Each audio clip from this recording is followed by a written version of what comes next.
Bom, boa tarde a todos, agradeço a todos que estão presentes aí. A gente hoje está com a Márcia Pires, que é uma grande profissional, nos conhecemos há muitos anos. A Márcia trabalha com a Profranquias, trabalha muito no setor de franquias, é uma craque nesse setor, e a gente vai falar hoje sobre valuation, né? Eu chamei a Márcia aqui porque a Márcia conhece toda essa operação do dia a dia, das franquias, das empresas, e isso é muito importante para o valuation, né? Márcia, por favor, se apresente aí, se te conhecer.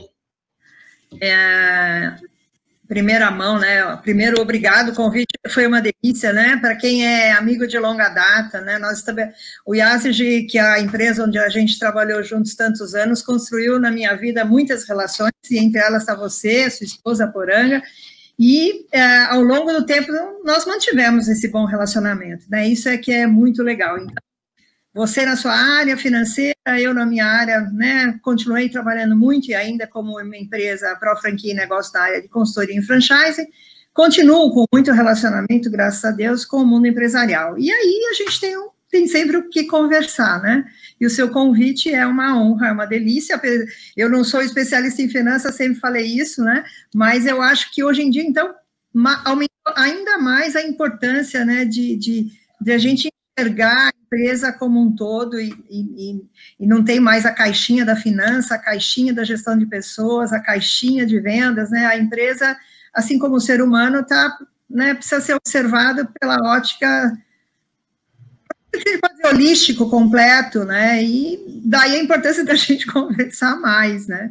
Da gente manter papo sobre valuation, né? Que é um termo que é muito importante, sempre foi, mas eu acho que às vezes as pessoas olhavam pelo lado financeiro, e eu acho que é preciso olhar para isso com um pouco mais de abertura, né?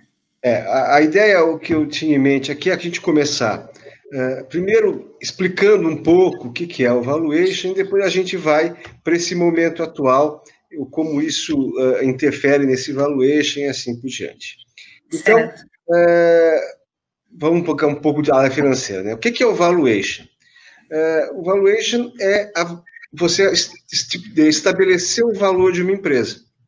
E o valor de uma empresa, ele é composto de uma série de dados, de uma série de avaliações, existe uma formulação técnica para isso, que é mundialmente aceita. No caso, com o surgimento das startups, do mundo do web-based, né? Você tem outras ferramentas, mas é um trabalho todo de estimar o valor de uma empresa, né? Usualmente, o valor de uma empresa é um conjunto de fatores que ela tem que apresentar. Deixa eu tentar mostrar aqui para vocês. Está aqui. Então, vamos ver aqui.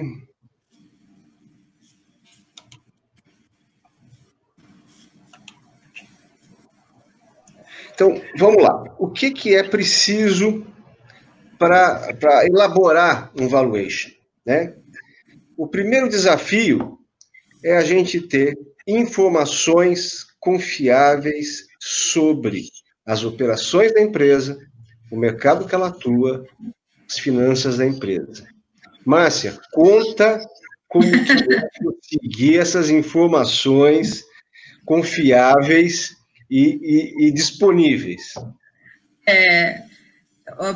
A gente já está recebendo alguns queridos convidados aí, o Renato, a Melissa, obrigado pela presença de vocês, mas vamos lá, uma das coisas que você colocou aí, né, Carlos, a importância para você, o que é preciso para elaborar um valuation, né, ou na verdade para existir, né, eu prefiro considerar que é importante para a existência de uma empresa, né, a gente não pode só pensar, por exemplo, no controle das finanças, no registro de tudo que ela está fazendo, o que entra, o que sai, como entra, como sai, né, quais são as operações da empresa. Eu não posso pensar nisso só no momento que eu tenho que fazer uma valuation, né? É a forma como a gente opera. O brasileiro a gente sabe, eu trabalho muito com franquia, ele é muito informal, então muitas vezes você encontra muito poucas informações, né? Organizadas, registradas, tratadas com contadores, né? Tratadas com os devidos registros legais, etc. E isso, naturalmente, já é um problema na gestão, que dirá para fazer uma valuation, ou seja, vai inviabilizar qualquer ponto de partida da valuation. É como se você dissesse, bom, para fazer uma valorização do meu negócio, eu preciso primeiro dar um passo para trás. Eu estou com a empresa organizada, né, de forma clara, com todos os dados. Essa você também, às vezes você chega na hora, né, Carlos, como avaliador, como especialista, as pessoas te chamam sem a lição de casa feita, né, e já chamam a nós como consultores de uma forma geral, até para dar treinamento, né, às vezes querem que a gente treine a equipe financeira, e uma das coisas que a equipe financeira já não tem é informação sobre as próprias finanças organizadas, né, então, essa sua dica, né, sobre o que é necessário para fazer o valuation, ela eu acho que ela hoje, não é só para o valuation, né? E aí eu queria lembrar de uma coisa, né, você viveu comigo na mesma empresa, eu tive muitos momentos com franqueados em que a gente perguntava para o franqueado, né, quanto vale o seu negócio, né? Às vezes o franqueado, ou eu imagino hoje vale para qualquer negócio, seja uma MEI, um negócio grande, como você mesmo lida com negócios bem grandes, quanto vale o negócio, né? Não é só pensar quanto vale o negócio na hora de vender, é quanto vale o negócio hoje, quanto vale o seu negócio, né? Você tem um patrimônio, você que lida com finanças sabe disso, tem um mega valor, né? E eu não estou nem falando de valor emocional, estou falando de vale X, vale tanto de dinheiro, a mesma coisa que eu teria um dinheiro guardado, ou teria um dinheiro investido, ou teria aplicado um dinheiro, vale, né? Então, tem valor. Quanto é esse valor, né? Então, para eu poder fazer o valuation, eu tenho que ter números para poder responder quanto vale esse negócio a qualquer tempo, não só no momento da venda, né? E sem a organização das informações, isso não acontece, né, de forma razoável. Você não consegue fazer, porque a hora que você vai buscar os dados, você descobre que esses dados não existem, não estão organizados, aí você pede uma informação para o setor, tem uma informação, para o outro setor tem a outra informação. Então, se você não consegue dados confiáveis, você não consegue nem começar a elaborar, porque quando chegar um comprador, ele vai querer verificar esses dados. Eles têm que estar disponíveis. Tem que ter uma contabilidade adequada, tem que ter uma organização adequada. Então, é quase impossível você começar o valuation se você não tiver dados confiáveis e organizados, tá certo? É uma coisa muito difícil. Outro fator que é muito importante aqui para o valuation, né, o que atrapalha o valor do valuation. O que atrapalha o valor, em geral, são aqueles problemas que a gente tenta empurrar para baixo do tapete. Então, eu estou falando aqui do problemas litigiosos, contingências de todo tipo, passivos ocultos, e esse tipo de coisa, ele só complica e desvaloriza o negócio. Porque a hora que alguém vai comprar o seu negócio, fala, bom, quanto você deve de ações trabalhistas, ações tributárias, ele tem um valor ali. Aí, se o ambiente é propício, propenso a gerar mais passivo, ele fala, bom, eu tenho que fazer um desconto, né? Eu vou comprar, mas eu vou te pagar só uma parte, outra parte fica pendente, porque vai vir mais coisa. Então, isso aí desvaloriza muito a empresa. Né? Carlos, deixa eu fazer um comentário nesse sentido, né? Como você falou, o que reduz o valor da empresa, né? Eu acho, como especialista em pessoas, né, às vezes a gente enfrenta esse dilema também como quando a gente pensa nas pessoas. Por isso que eu acho que as empresas são reflexo das pessoas, naturalmente, né? Às vezes a gente tem a imagem que uma empresa passa, né, a imagem que ela mostra, né, que ela quer que o público perceba, que ela quer que o consumidor perceba, é sempre uma imagem positiva, bonita, é sempre com a expectativa, na verdade, de realmente aparecer bonito na fita, de ser bem, né, de ser visível. Em geral, visto com valor, etc. Né? Essa é um exercício das empresas, né?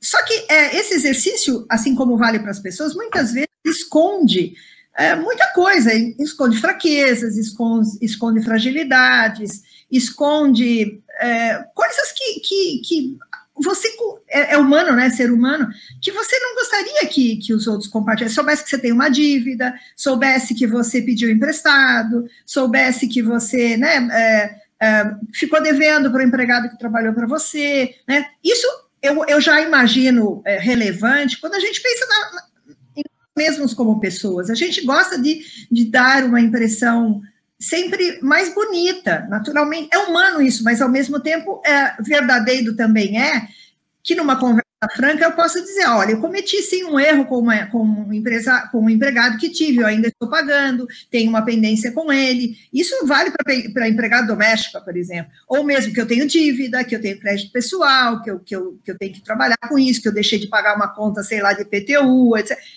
Não existe quem não tenha, em geral, algum tipo de dificuldade, né, da gestão financeira e dos seus controles, A empresa, a mesma coisa. Então, quando você vê uma empresa, dificilmente, rarissimamente, ela não terá alguma coisa que possa, de certa forma, trazer um constrangimento, uma vergonha, nada que mate ninguém, nada que você tenha que morrer por causa disso, mas que é real, né? Você tem dívida trabalhista, ou você tem uma dívida de financiamento, ou você, sei lá, quanta coisa pode existir no meio disso. Isso é natural, gente. O passivo de uma operação é super natural. Então, a própria gestão, quando você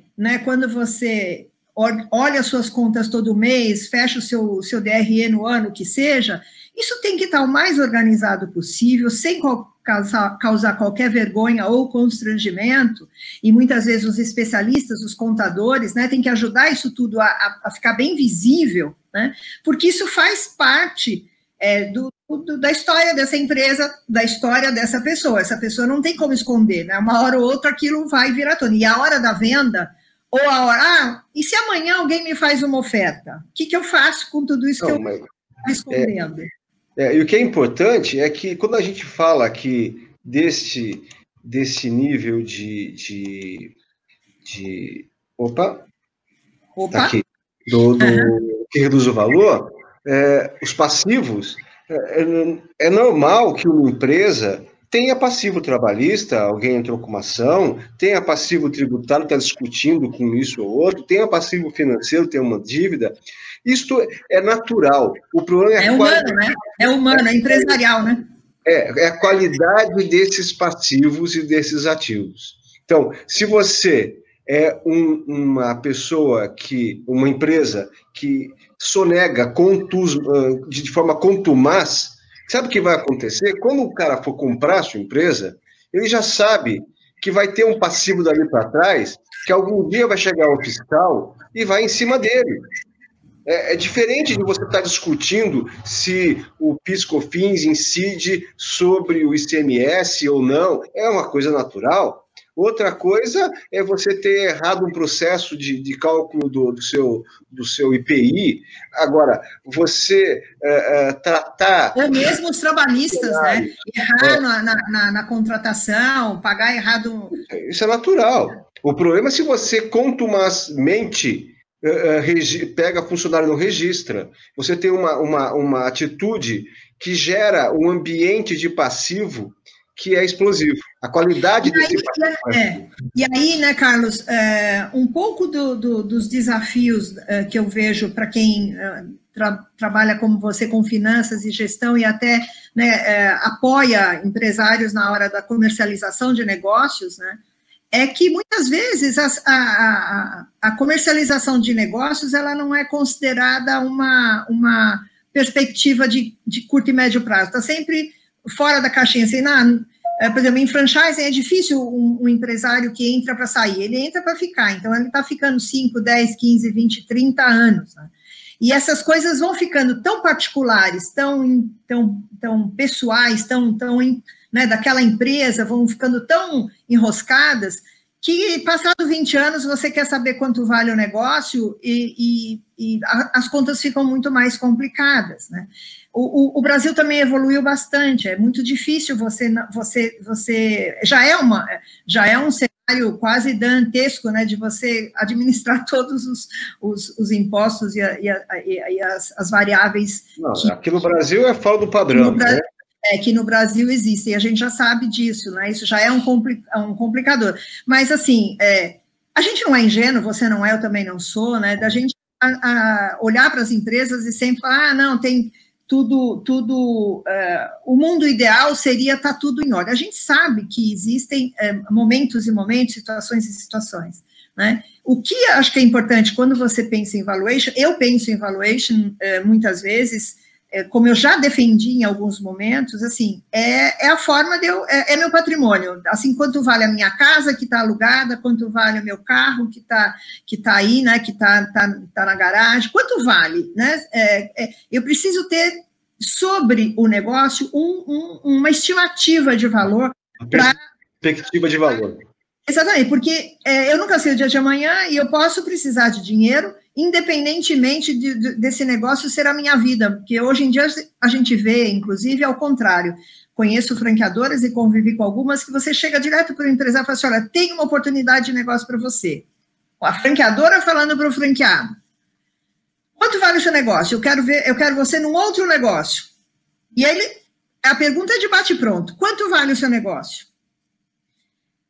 Se isso não tiver minimamente organizado, né, se essa empresa não tiver trabalhando para ter claro esse número, ele vai perder uma oportunidade, porque ele não sabe dizer, ele vai demorar 2 meses, 3 meses, 5 meses, 4 meses, 6 meses para fazer uma avaliação, para pôr em ordem, para depois fazer a avaliação, né, porque primeiro tem que pôr em ordem, e vai perder o bonde da oportunidade. A oportunidade passa, né? Há muitas franqueadoras que estão oferecendo negócios e elas dependem de franqueados que estejam com as contas em ordem. E não é só em ordem porque estão pagas.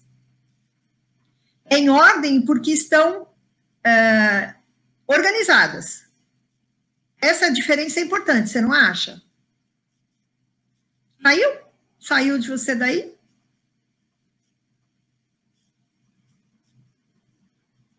Carlos? Dessa vez você me deixou aqui.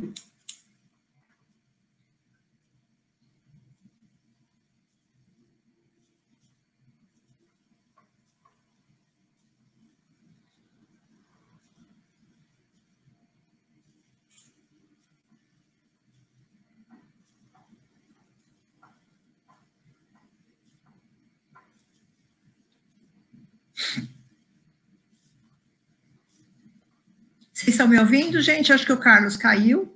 Eu estou vendo Antônio Carlos Coral, muito prazer aí. Eu estou vendo, realmente, Carlos, hoje em dia, o passivo ambiental, né, tudo aquilo que tem a ver, dependendo do negócio em que você faz também muita diferença, né? Ele tem que estar suposto, conhecido, né, de tal forma que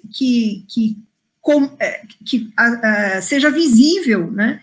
E que se possa quantificar, né? Essa quantificação de valores para o negócio é determinante da leveza, né? Às vezes a gente fala, bom, é leve porque assim, olha, eu tenho um patrimônio, da mesma forma como eu posso vender amanhã meu carro, porque eu sei quanto ele vale, eu posso falar também que eu posso vender amanhã meu negócio porque eu sei quanto ele vale. O que não quer dizer que eu não tenha dívidas, que eu não tenha negociações em curso, que eu não tenha passivos que estão administrados, quer dizer, o importante é você ter domínio sobre a informação, sabendo quais são esses recursos que estão ou não estão disponíveis, quanto vale, como é que as coisas estão efetivamente, né?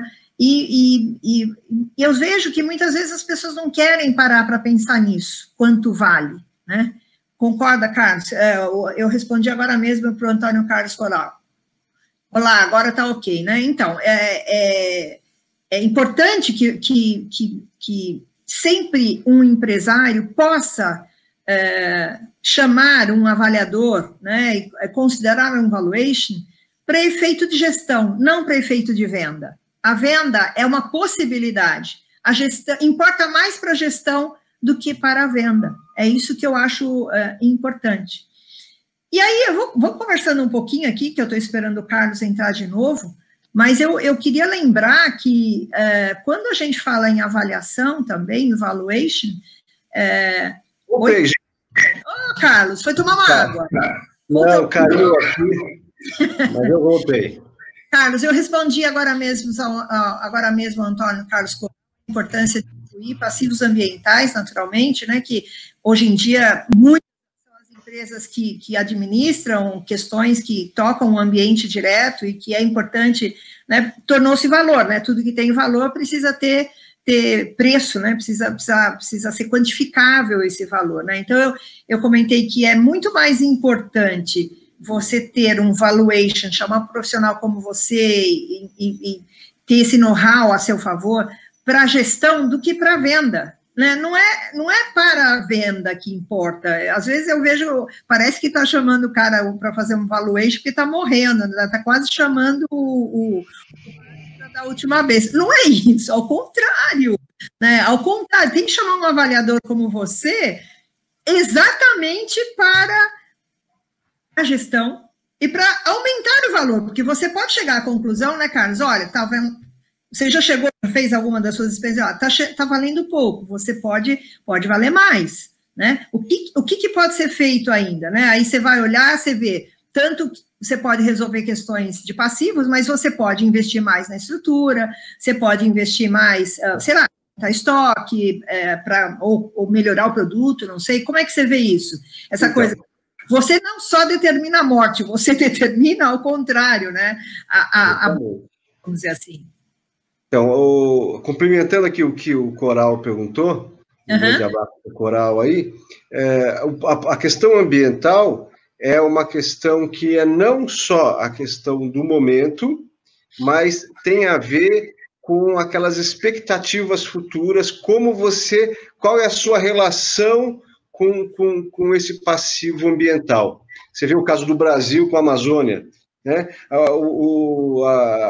A floresta da Rússia, né? Queimou mais do que a nossa, mas a nossa ficou mais em evidência, porque tem a impressão de um tratamento diferente. Então, é isso que é fundamental. Agora, quando a gente está falando aqui do... o que é importante, né, nessa hora de avaliar e avaliar constantemente, é importante entender que quando alguém está fazendo um valuation, quando alguém vai comprar uma empresa, o que ele está comprando efetivamente? Ele não está comprando a beleza da sua loja, da sua empresa, da sua indústria, do seu comércio, enfim. O que está sendo comprado ali é o seu fluxo de caixa. Qual é o fluxo de caixa que você vai entregar para ele no futuro? É isso que ele está comprando a valor presente.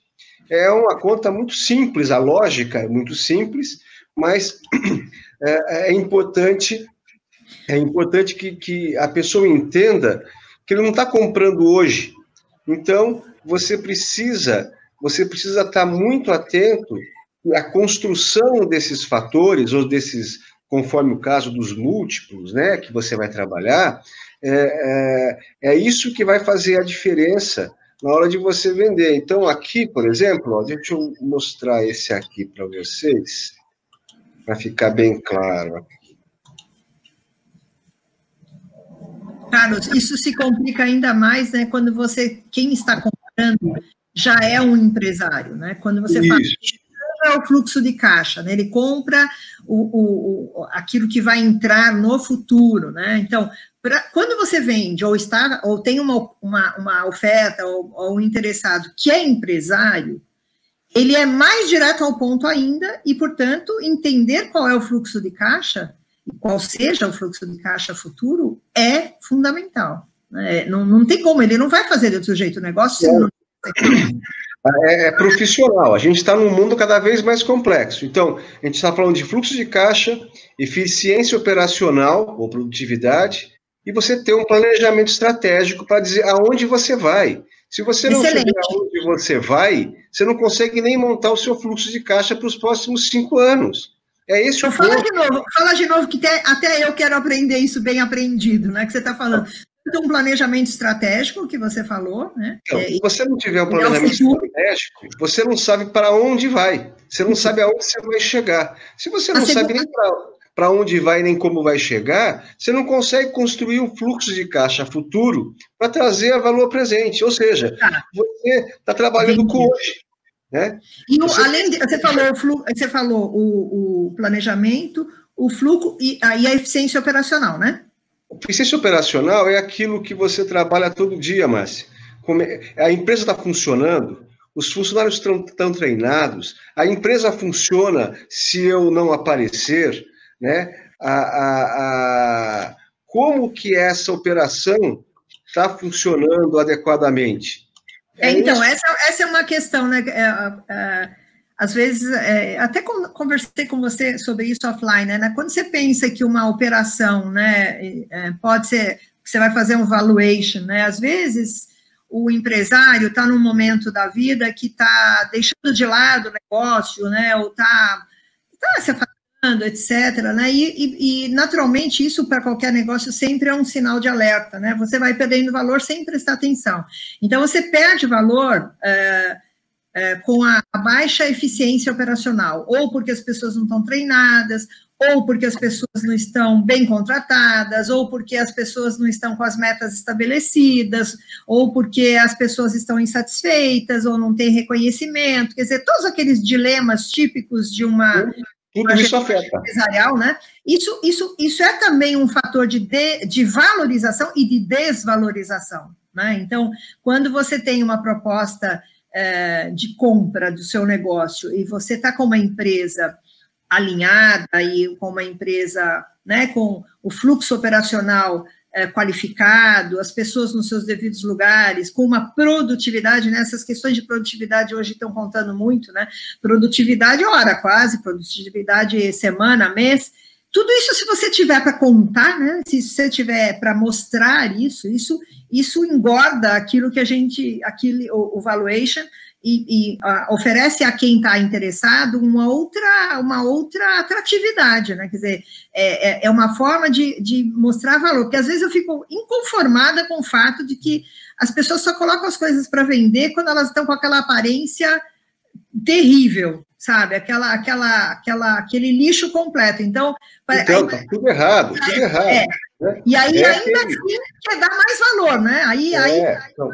Isso não pode acontecer. Isso não pode acontecer. Aqui estou vendo que o Coral está citando o caso da BASF nos Estados Unidos, né, um passivo ambiental. Aquele é um caso clássico.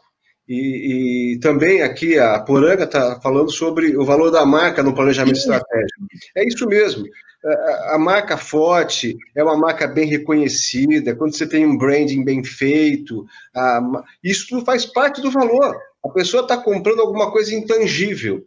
Você tem o valor que financeiramente você acha e tem o valor que é intangível. Por exemplo, se eu fizer o valuation da Coca-Cola, ela vai me dar um valor Z. Aí eu tenho que multiplicar isso por N, porque e o valor intangível da Coca-Cola? Então, isso faz parte do valor. É muito comum, Carlos, eu já ouvi de alguns empresários, como é difícil, e até uma pessoa aqui agora mencionou, como é difícil você, o evaluation, tanto do ponto de vista do passivo, mas também do ponto de vista do intangível, né, daquilo que é valor. Se é uma marca antiga, se é uma marca conhecida, se é uma marca forte, se é uma marca, né, Brasil inteiro, se é uma marca, que tipo de marca é essa, que tipo de negócio é essa, né? Mas, só para confirmar uma ideia que eu tenho sobre o assunto, quer dizer, quem cuida de valuation acaba tendo estratégias e acaba tendo recursos, vamos dizer assim, para estimar esses valores, né? Quer dizer, de forma, vamos dizer, profissional e não emocional. Quer dizer, Exatamente. Para o vendedor, quanto vale o negócio para você? Essa pergunta é terrível, né? Quanto vale o negócio para você? Para aquele que teve à frente do negócio 15, 20 anos, Deus do céu, é melhor nem perguntar, porque é capaz dele dar a mãe no lugar do negócio. Né? Então, a gente tem que entender... Coloca até a mãe no pacote, né? Não vale o valor da mãe, né? Mas você, como responsável por esse estudo, né? Então, alguém a definir um pouco do intangível, né? Porque um pouco dá para fazer, e o que você diz dessa coisa né, do valor daquilo que tem para mim, né? Então, essa coisa do intangível é uma coisa que é uma discussão à parte, precisa ter uma outra live só do intangível, tá? Que é um pouco mais complicado, mas é possível, você tem ferramentas, você tem modulação financeira para isso. Sim. Agora, quando a gente está falando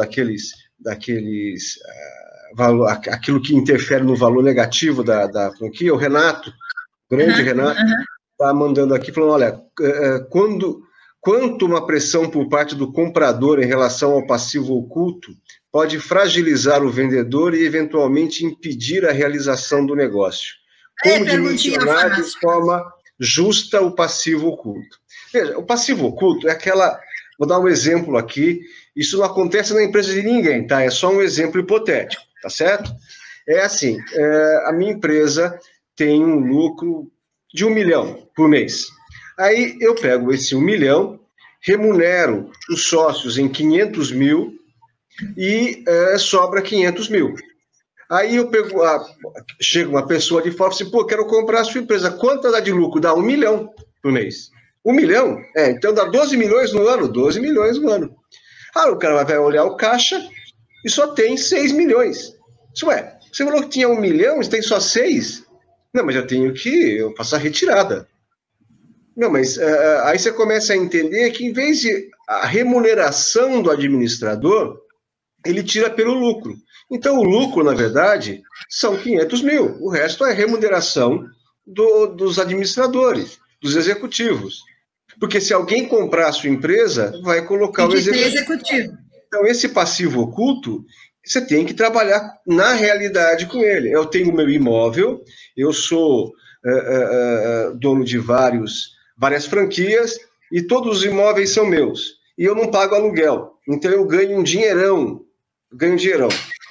Você ganha um dinheirão porque você está se remunerando do aluguel que você pagaria. Sim, se eu tenho que pagar o aluguel para você, contabilmente, mas vou pagar imposto. Então, você pode até não pagar aluguel, mas você tem que entender que a conta é uma só, né? Porque se você for vender o seu negócio, você pode vender o seu negócio e ainda ganhar o aluguel de quem está pegando o seu negócio, comprando o seu negócio. Então, a conta não é bem assim, ela é um pouco mais linear. O passivo oculto, ele existe e a gente tem que lidar com ele de forma bastante transparente. Se tiver, temos que torná-lo transparente e saber quando o Renato fala aqui de forma justa, eu acho que a gente conta com um profissional da tua especialidade para dizer aquilo que é valor de mercado. Então o aluguel custaria quanto? Né? Você não paga porque é seu, mas quanto custaria esse aluguel? Quanto custaria essa remuneração de um diretor top de linha para aquele tamanho de empresa, para aquela realidade de empresa? Isso, para mim, é nesse sentido que eu estava falando um pouco do valor. É justo? Não, antes de ser justo, ele é de mercado, né? Quer dizer, e quando a gente compara, eu falo frequentemente com franqueados que abrem novas unidades. Então, às vezes ele quer o imóvel dele, ou ele não põe na conta o valor dele executivamente falando, profissionalmente falando, como gestor principal daquele negócio. E aí a conta fica fácil, fica mais gorda. Mas o lucro, o resultado aumenta E você tem a ilusão financeira de que o seu negócio dá uma lucratividade sensacional. Não, e acontece o seguinte, Carlos, eu vejo no cotidiano, né? Quando chega ali 8, 10, 11 meses, 12 meses, que a empresa começa a funcionar melhor e que eu como dona posso me afastar e já começo a ver como razoável a possibilidade de um bom gerente, né? Eu não sei estimar o valor mais, porque o que eu tirava era o que eu tirava porque para a minha vida era importante aquele valor, mas não é aquilo que valia o gestor propriamente, que seria contratado. Então, quando eu penso numa avaliação de negócio, quanto ele custa, é para me dizer, tá bom, se eu pago tudo, se eu acerto tudo, né? Tem contas para o passivo, tem contas para tudo organizadinho, sei quanto vale o gerente, sei quanto vale, né, os impostos, tudo. É isso que me dá essa concretude, essa transparência necessária para dizer, bom, eu tenho um negócio que vale tanto. Exatamente. Né? Não precisa nem ser eu a gerir, pode ser qualquer um a gerir. Qualquer um. Aqui o André Davoli, nosso amigo aqui, fez uma pergunta assim, ter uma forma de gestão de qualidade implantada valoriza a empresa? É lógico que valoriza, porque significa que a empresa está em busca de qualidade. A gente vai mostrar já como essa perspectiva interfere diretamente no valor. Só para completar, olha, então, a gente vai mostrar aqui como que é... Opa! Deixa eu entrar. Tá aqui. Aqui, olha, é uma coisa muito simples, mostrando como que é, então, obtido o valuation. Eu tenho os ativos, que é o fluxo de caixa que eu vou gerar, que eu vou trazer a valor presente, então eu vou gerar o fluxo de caixa para anos na frente, vou trazer a valor presente, é lógico, antes de pagar as dívidas e depois dos reinvestimentos que geram crescimento. Vou pegar todos os meus bens imóveis, isso vale para algum tipo de empresa, né? Para outros tipos não vale nada. Então, uma franquia do Rei do Mate, aqueles bancos e aquela mesa não vale nada, desculpe informar, aquele não tem valor. Para uma fábrica de papel, as máquinas que fazem papel valem muito, né? Então, é diferente do tipo de negócio. A capacidade de crescimento da empresa é outro fator fundamental. Na hora que eu mostro que a empresa tem capacidade de crescer, eu estou comprando, quem está comprando compra isso também. Isso vai ser refletido no fluxo de caixa. Deixa eu só fazer algumas ponderações com você nesse campo dos ativos, né? É sempre mais fácil quando você pensa no mundo da indústria ou do produto, na área de serviços, como escolas, academias, e serviços de uma forma geral, pet shop, né? Quando você pensa bens móveis e imóveis, tem que fazer uma conta típica daquela empresa, tem que olhar para aquilo com outros olhos. Por isso que você diz que muitas vezes tem coisas que não valem mesmo, né? A capacidade de crescimento da empresa também tem a ver muitas vezes, com o segmento onde você está atuando. Você pode, em franchise, por exemplo, tem segmentos que perderam valor. Vamos imaginar quem que cuida hoje de fotografia, por exemplo, né? Quer dizer, um negócio que mudou... Pode ter gente interessada na compra num negócio em torno com fotografia, mas ele tem que fazer de acordo com a realidade desse segmento, o que será possível de fluxo de caixa operacional, e o que será o que vai existir no futuro, né? Como você falou, o mercado que essa empresa atua faz diferença, né? Então, não adianta você olhar para o passado e falar, mas a minha empresa valeu tanto, porque, não, eu tenho que olhar para o futuro. O passado valeu mesmo e com isso eu fiz um monte de coisa. Agora, pode ser que eu valha muito mais no futuro e que eu esteja vendendo realmente um negócio, por exemplo, que eu vejo muito isso com escolas, por exemplo. Você sabe que eu tenho... A gente falou do mercado, tá vendo? Logo no início a gente falou, o mercado que ela atua é fundamental para a gente poder definir isso aqui, né? O ativo, né? E você veja, por exemplo, a questão do ativo também em escola, que hoje está migrando muito para um formato híbrido ou para um 100% online. Olha como as coisas tem potência, mas ao mesmo tempo eu tenho que rever como eu calculo isso, o que eu vou chamar de fluxo de caixa operacional de futuro, não é? Isso, a gente vai ter que construir isso e só constrói isso com um planejamento estratégico, né? Você não vai conseguir fazer essa mudança olhando para amanhã, você vai ter que olhar para os próximos anos, você vai ter que olhar lá na frente.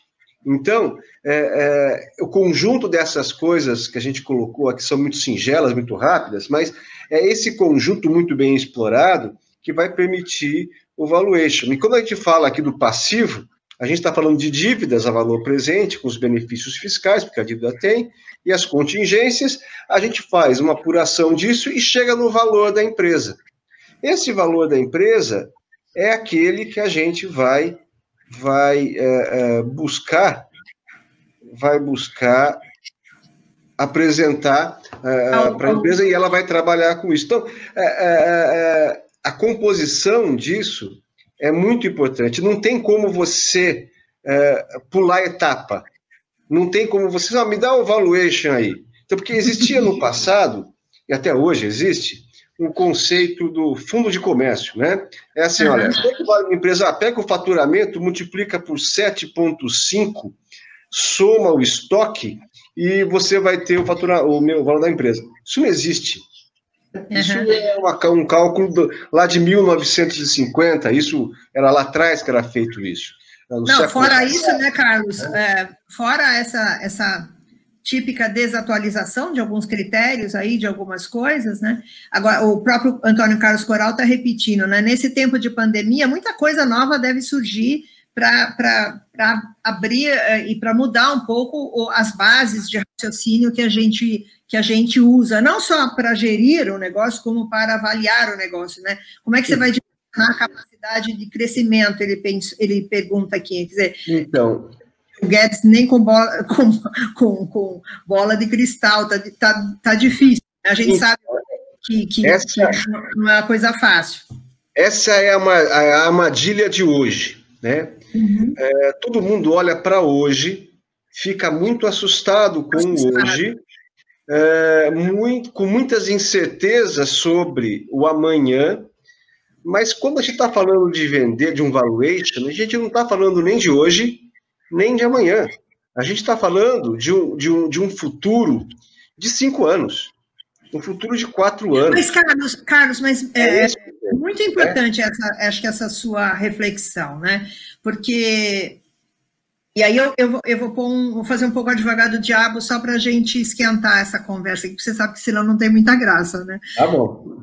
Você sabe que muita gente, agora que a gente está escutando live de todos os tipos, para todos os gostos, né? Que falam que, até anotei um termo aqui, que eles falam a gestão de contexto, não mais a gestão estratégica, fala gestão de contexto, é um termo que eles estão usando, gestão de adaptação, gestão por contexto, o que significa pôr na balança para avaliar o negócio, e para não só avaliar para vender, mas para avaliar e para gerir o negócio, todos esses cenários e todas essas milhões de coisas novas e adaptações necessárias, melhorias necessárias, incrementos, etc. Né? A coisa ficou tudo no curtíssimo prazo, ficou tudo meio que né, a gestão do presente, a gestão do hoje, né, a gestão só consigo ver hoje, amanhã já não sei, porque também não sei se o governo vai falar isso, se o governo vai falar aquilo, se o consumidor vai falar aquilo. Claro que nesse momento, então, fazendo um pouco o papel do advogado do diabo aqui, você tem gente com desejos, talvez, hoje, de dimensionar e fazer um valuation agora, né, nesse momento, né? Às vezes um negócio de porte pequeno ou médio, sei lá, né? Então, né? É importante olhar para é uma armadilha. Então, isso já é uma né? Calma. Então, uma armadilha. Então, o que acontece? Explica melhor isso mesmo nesse cenário, porque às vezes eu não vou conseguir esperar julho de 2021. Primeiro, vamos entender. É natural que de quando em quando apareçam frases novas para explicar a mesma coisa, termos novos, mais bonitos, para explicar a mesma coisa. Tudo que você falou de análise de contexto, eu tenho a impressão que a gente já viu no Kotler, né? Então, eu acho que é a mesma coisa, com o nome mais bonito, tal. É um cara que tem uma barbicha, é um cara que usa um óculos azul, que mora em São Francisco, que inventou. Mas ele leu o Kotler e pegou de lá, tá certo? Então, é natural que existam termos novos para as mesmas coisas. Agora, vamos olhar para o presente, para o mundo real, né? Esquece a angústia da quarentena, da pandemia. Vamos olhar para o mundo real.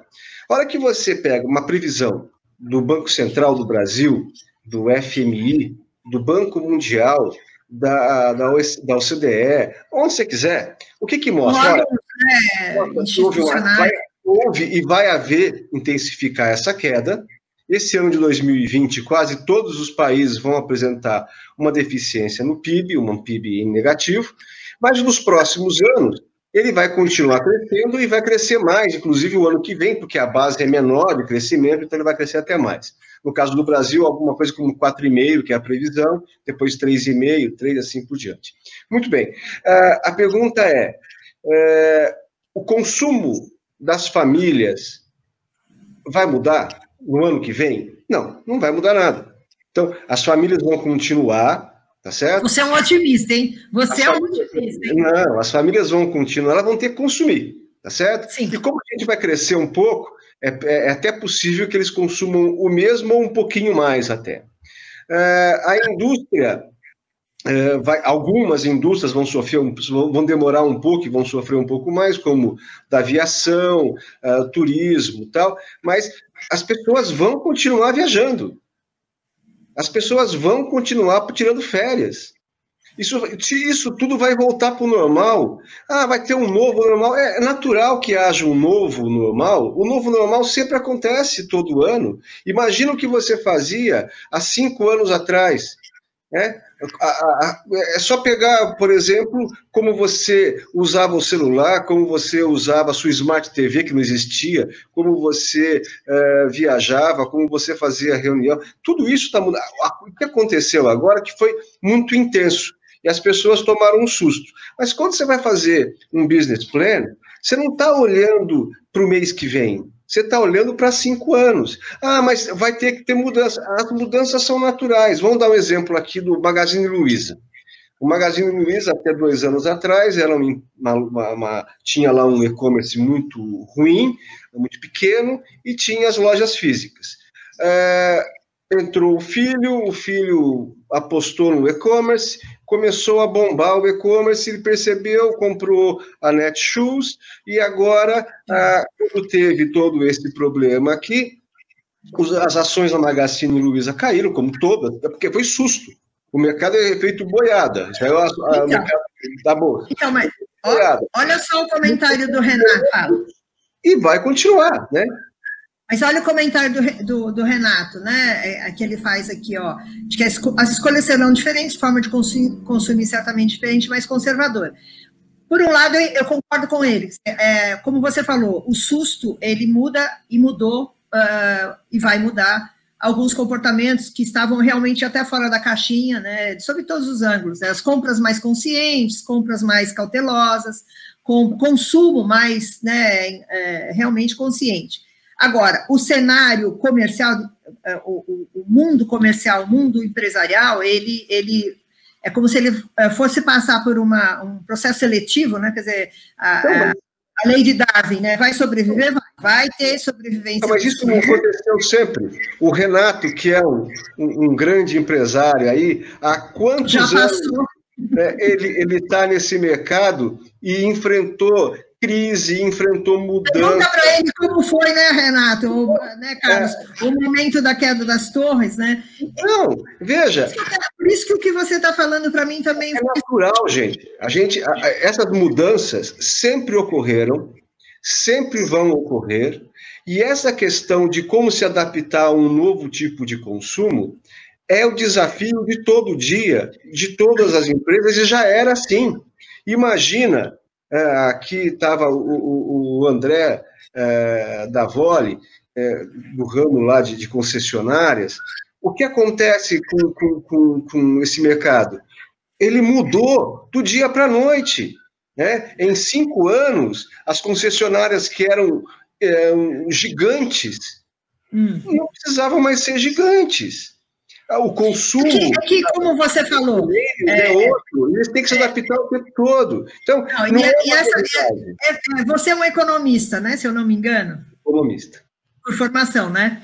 Sim. O economista, ele tem, pelo menos na minha opinião, né? Ele tem muita facilidade para enxergar o tempo, né? O tempo conta as coisas, né? Quer dizer, existe uma linha de tempo, não é uma coisa... O gestor, ou o empresário, ou o marqueteiro, né? Ele está sempre, e mesmo as dinâmicas que a gente vê hoje, né? Quer dizer, o que são 4 meses se eu olho para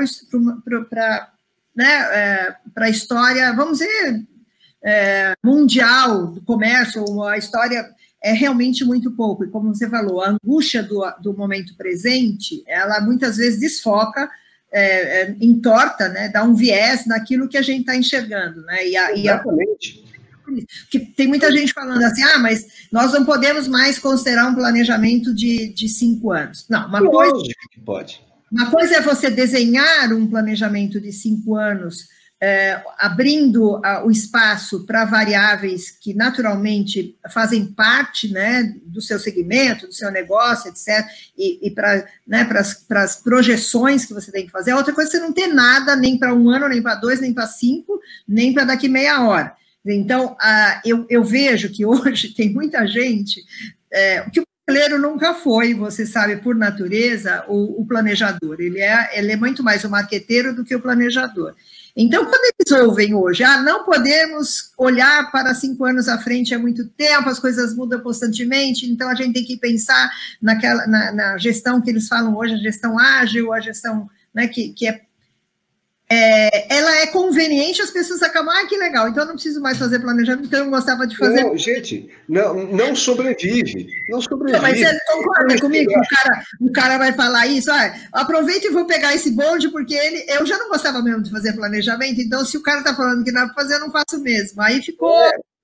Você não sobrevive se você não conseguir saber para onde você vai no médio e longo prazo. A Polina colocou um assunto aqui, isso, eu estou vendo. É exatamente o que você estava falando, né? É o que está acontecendo com as agências de banco. É esse novo normal, menos agências físicas. Isso não é novo normal. Vocês sabem, há 15 anos atrás, 20 anos atrás, o Bradesco vendeu centenas de agências dele para as pessoas físicas, e ele ganhou dinheiro, se acertou no índice de Basileia, que é um índice que mede a eficiência dos bancos, e ele já se desfez do imóvel. Agora ele está percebendo que os bancos estão ficando cada vez mais claro que ele não precisa de agência, e os sindicatos ajudam, os sindicatos dos bancários ajudam muito isso. Ele faz a greve e o caso fica puxando falta, né? Eu não preciso mais. Mas eu sou tão... Carlos, eu sou tão... Foi o celular, foi a facilidade. Então, Carlos, mas você vê, como a gente é leigo, eu me considero leiga em alguma medida para muitos assuntos desse tipo. Outro dia eu fiquei surpresa com uma pessoa me dizendo, né, porque eu estava, acho que eu vou abrir uma conta digital, né? Uma conta bancária, vou abrir uma conta digital. Eu estava olhando que despesas reduzir na minha vida, e eu olhei lá e falei, bom, para que eu preciso de 2 contas? Né? Eu vou reduzir, quando eu vou ficar com uma conta digital. Aí o meu irmão virou para mim e falou assim, mas você não esqueça... Eu falei assim, os bancos estão a vida toda, nunca saem perdendo. Ele falou assim, não esqueça que se você tiver um banco digital, o banco digital hoje é de propriedade de algum banco que já foi físico, ou seja, ele falou assim, os investidores de bancos digitais não deixam de ser banqueiros e também vêm do ramo de banco. Então, o que é que mudou? Na prática, né, o que você está falando... mas agora vai ser tudo digital. Tudo bem, mas é banco, continua sendo alguém gerindo o seu dinheiro de alguma forma a menor custo, sim, porque a tecnologia permite, né? Mas isso que você está falando, não é uma mudança que tira a gente, que coloca a gente no outro planeta, né? Coloca no mesmo planeta em que você tem que olhar o que está gastando, com o que está gastando, onde você está pondo dinheiro, não é isso? Né?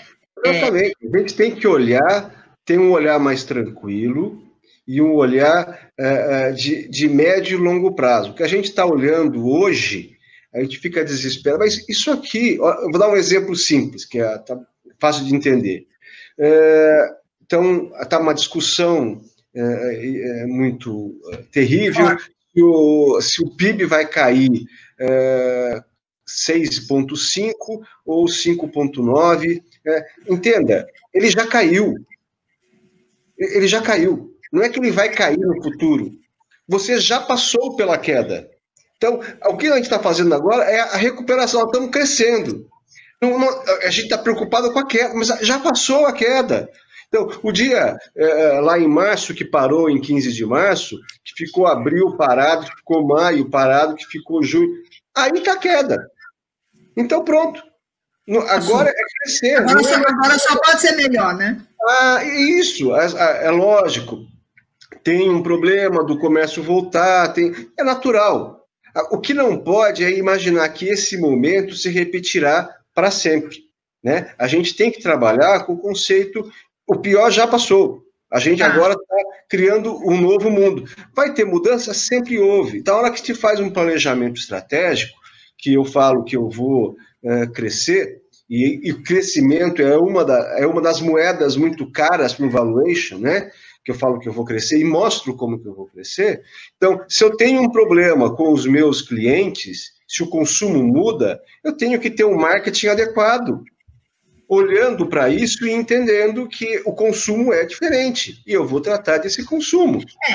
Aí eu acho que você toca num ponto importante, né? Quer dizer, que a gente vai ter mudanças, né? Eu acho que a palavra mais comum e mais previsível é a palavra mudança, sob todos os ângulos, a mudança do consumo, do jeito como ele consome, do que ele quer, como ele quer, quando ele quer, etc.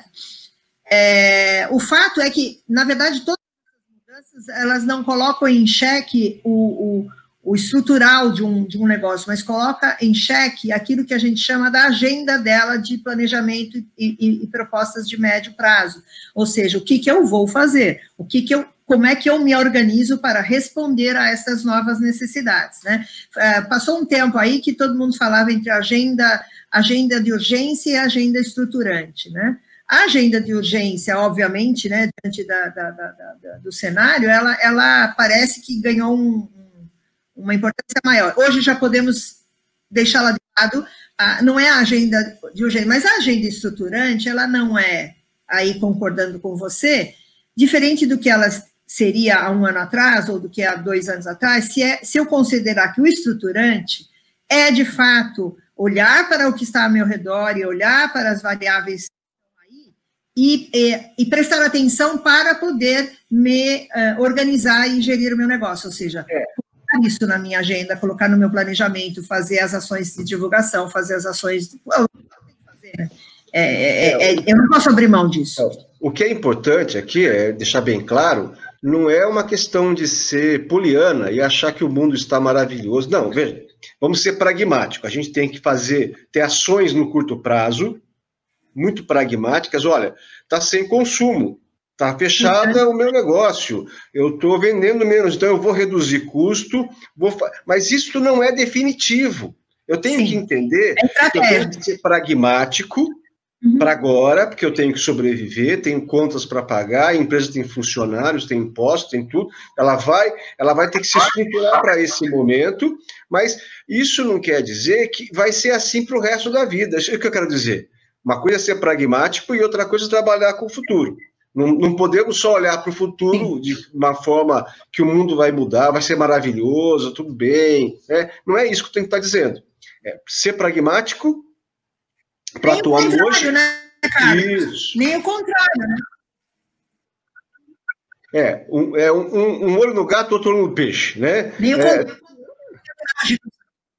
Eu não ouvi, Márcia. Eu não ouvi o que você falou. Deu algum problema. Mas o que a gente estava dizendo é isso. A gente tem que trabalhar com essa questão do pragmático do hoje. É verdade, tem problemas, vamos olhar para hoje e resolver os problemas de hoje, mas não podemos deixar de olhar para os problemas lá da frente. eles são muito, muito, muito importantes. A gente precisa desenhar esse futuro. Quando alguém está comprando o seu negócio, a sua empresa, está comprando a sua visão de futuro estruturada, né? Não é a sua visão de futuro delirante, é estruturada. Se você estrutura um plano, que você constrói, junta fatores, e você constrói um plano adequado, é muito, muito provável que você consiga atribuir muito mais valor para a sua empresa, porque você construiu esse plano. Então, quando a gente fala no pós-pandemia, e é natural que nessa hora, acho que ela caiu, está voltando já. É natural que muitas empresas se desfaçam. Por quê? É o clássico. Vamos pegar o McDonald's, né? O McDonald's tinha lá N lojas, e centenas e centenas de lojas. A que é lucrativa sustenta aquela que é deficitária. Na média, eu ganho. Então, eu estou ganhando, está tudo certo, mas eu estou acreditando que a deficitária vai subir, que ela vai se recuperar, vai dar tudo certo. A Apple fez isso, né? Eu vou lá, tem uma loja que é deficitária, outra loja que está lucrando, na média eu ganho, mas eu vou recuperar aquela loja. A hora que eu tenho uma restrição financeira, porque eu tenho venda menor, porque eu tenho um faturamento menor, e eu tenho que pegar, a Márcia voltou, e eu tenho que, estou contando aqui, Márcia, a questão do fechamento de empresas agora, pós-Covid, contando o caso da Apple, do McDonald's, que fecharam lojas. Então, quando você está tudo ativo, as lojas lucrativas sustentam aquelas que são deficitárias, na conta você ganha, está tudo bem. Quando o negócio aperta, que as lucrativas começam a ganhar muito pouco, aí é o momento de olha, realmente não dá para segurar mais isso aqui. Eu vou jogar essa loja para fora do meu portfólio, porque eu não quero mais sustentar esse negócio deficitário, ponto. E eu preciso pragmaticamente preservar o meu caixa. Isso não quer dizer que amanhã, né, que o plano do McDonald's nos próximos 5 anos são abrir mais 100 lojas por mês. Isso não quer dizer isso. Quer dizer apenas isso vale como raciocínio dessa forma. E esse vale como raciocínio para muitas redes franqueadoras também, viu, Carlos? Que eu tenho conversado e observado, assim, muitas franqueadoras, e aí vai muito do estilo de gestão, são condescendentes com maus resultados de algumas unidades, são tolerantes, né, muitas vezes a operações mal sucedidas, e as coisas vão indo, como você falou, porque dilui no meio de operações bem sucedidas, as contas vão se pagando, etc. Neste atual cenário, onde a pressão é sobre todos os ângulos, né, para todos, você tem aqueles muito bem-sucedidos que também estão enfrentando dificuldades, então, te obriga, né, do ponto de vista gerencial, do ponto de vista de gestão, estratégico, a tomar certas decisões que você já deveria ter tomado, né, quer dizer, que já pesavam na sua gestão, no seu caixa, e que na verdade, a gente estava de certa forma, sem prestar muita atenção, numa certa zona de conforto, né? Então, muitas dos fechamentos, as redes estão falando em 10%, 15% de fechamento de unidades, que, de fato, já não ter sido fechado. Isso, e que, portanto, se você olhar pelo valuation, né, de uma franqueadora, já era peso morto, no sentido, sem qualquer crítica às pessoas, mas eu digo, já era uma massa que não tinha valor. Então, quando você pensa no valuation, muita coisa que você carrega, você pensa, estou cheio de móveis, e, né, que você olha pelos bens móveis, mas se é um bem móvel, um computador do ano de, sei lá, de 2000, cara, fazer valuation não vai valer coisa nenhuma. Ao contrário, né? Ao contrário, isso desvaloriza. Então, você tem uma rede franqueadora, você tem um número lá que você põe no jornal. Sim. Nós temos 648 franqueados. Puxa, que legal. A outra fala assim, eu tenho 1.000 e tantos franqueados. Puxa, que legal. A hora que eu for comprar a rede franqueadora, me dá a lista. Deixa eu ver. deixa eu entender quem são. Dos seus 648, 500 prestam, o resto é deficitário, não me interessa. Esse raciocínio, essa questão é muito... Você tem um número que é para o mercado, para o marketing, e tem um número que está falando de valuation.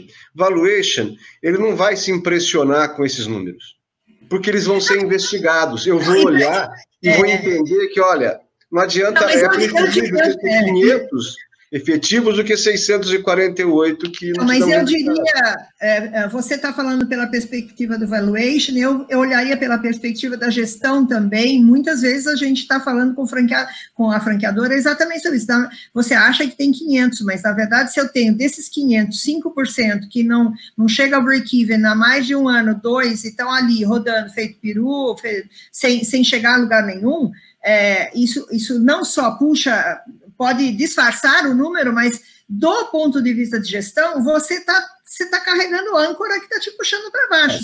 Do ponto de vista de gestão... se você, numa medida mais...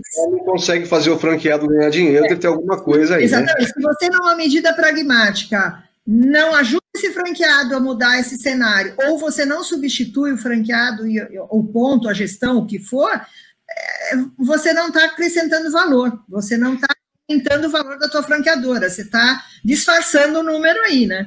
A Poranga mencionou aqui também o caso do Otávio's Café, que fechou 2 lojas. Certamente, ela não fechou as 2 lojas lucrativas, ela fechou as 2 lojas que estavam dando pior resultado ou estavam deficitárias, e que ela conseguia, com o lucro das outras, pagar a queda, e diz, olha, não dá mais para segurar. Por quê? Porque é o pragmatismo, eu tenho que ser pragmático, e, ao mesmo tempo, olhar lá para frente e ver, olha, eu vou, daqui a 2 anos eu volto e monto lá alguma coisa. Ou mudo de ramo. Muito difícil, no mundo empresarial dos mais experientes, você convive com parte deles, muita gente que consegue perceber bem essa lógica, né, de valuation, de venda, e dali um ano abrir um outro negócio, até porque vendeu bem, até porque sabe fazer essa movimentação de valorizar e vender o seu negócio direitinho, para abrir outro negócio, porque o mundo empresarial maduro, ele tem essa característica de enxergar realmente aquilo como um patrimônio que eu posso vender e abrir outra coisa, quer dizer, não vou sair do mercado, não vou desaparecer do mundo, nem vou deixar de atuar como empresário, né? Mas eu faço uma opção, olha, eu fecho valorizo ele direitinho, vendo,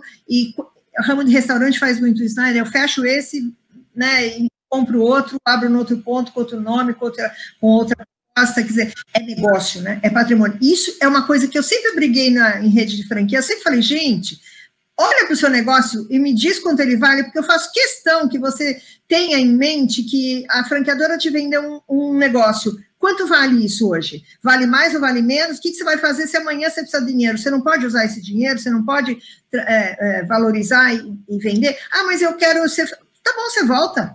Tá bom, volta daqui 3 anos, volta daqui 5 anos. Você não vai desaparecer, é uma circunstância, você tem isso como patrimônio que pode usar. Honestamente, na minha longa experiência de franchising, Carlos, eu tive um franqueado que até hoje eu me lembro, ele era da Barra da Tijuca, no Rio de Janeiro, e com ele, curiosamente, né, desde o começo a conversa foi, ele entendia perfeitamente essa lógica, ele trabalhou até um certo tempo, ficou 2 anos, construiu o negócio, vendeu, depois comprou, quer dizer, ele tinha toda essa familiaridade, né, e esse entendimento de que negócio enquanto patrimônio precisa ter valor definido para eu usá-lo como uma oportunidade. Exatamente. Negócio, quem quer comprar meu negócio, né, nesse exato momento que está valendo X? Eu vou contar, nessa linha, vou dar um último caso aqui, o ano retrasado, final do ano retrasado, a Nestlé vendeu toda a área de margarina dela, né? Alguns bilhões de dólares. E ela vendeu porque ela olhou para o estratégico dela e ela olhou que o negócio de margarina por uma questão de saúde, por uma questão de imagem, por uma N razões que ela avaliou, era um negócio que ofereceu uma margem menor do que ela desejava. E ela vendeu para outras empresas que também trabalham com margarina, e essa empresa, e estava lucrativo o negócio, não é que estava prejuízo, dava muito dinheiro. Não. Ela vendeu no auge, o pessoal foi lá, comprou, ela pegou esse dinheiro e saiu às compras novamente, e comprou outras áreas. É natural. Isso é tão saudável, né? Mas ela tem uma visão, ela tem um valuation de longo prazo, ela fez um estratégico de longo prazo e conseguiu entender isso, atribuir o valor no momento certo. Bom, gente, olha, a gente podia continuar conversando aqui mais tempo, mas eu acho que o pessoal está meio cansado já, quem está aqui com a gente. Faz parte, né? Foi ótimo, Márcia, obrigado. Foi muito bom, Carlos, gostei muito. Quem tiver aí, quiser fazer inscrição lá no canal, legal. E agradeço muito a presença de todos. Para você, Márcia, muito obrigado. Um beijo. Para mim também, Carlos, foi uma grande oportunidade. Muito obrigada por essa chance de falar de um negócio que nem é comum que eu fale, mas com a tua ajuda. Tem tudo a ver, né? Faz todo sentido, porque a gente pode realmente andar por esses assuntos, porque tocam os interesses das pessoas, né? E como a minha especialidade é pessoas, tem tudo a ver. É isso aí. Tchau para todo mundo, obrigado, gente. Um abraço. Obrigada. Tchau, Márcia. Tchau.